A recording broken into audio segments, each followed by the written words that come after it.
प्रयागराजमध्ये महाकुंभात स्नान करून घरी परत जात असताना जगदीशपूर पोलीस स्टेशनच्या हद्दीतील आरामोहनिया राष्ट्रीय महामार्गावर आज सकाळच्या सुमारास कारचा भीषण अपघात झाल्याची घटना सध्या समोर येते।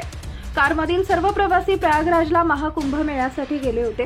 घरी येत असताना त्यांच्या कारच्या ड्रायव्हरला झोप लागली आणि कार एका ट्रकवर जोरात आदळली। ट्रकला आदळण्याचा आवाज 200 मीटर पर्यंत पोहोचल्याचं पोलिसांना लोकांनी सांगितले।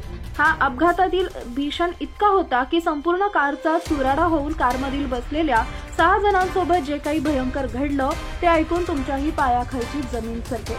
6 जणांसोबत नेमकं काय घडलं ते पाहण्यापूर्वी आपल्या चॅनलवर नवीन असाल तर चॅनलला सबस्क्राइब जरूर करा, जेणेकरून अशा प्रकारच्या अपडेट्स या तुमच्यापर्यंत पोहोचत राहतील।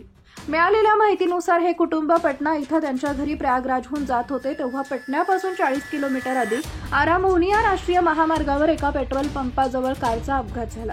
ही कार रस्त्याच्या शेजारी असलेल्या ट्रकला जाऊन आदळली।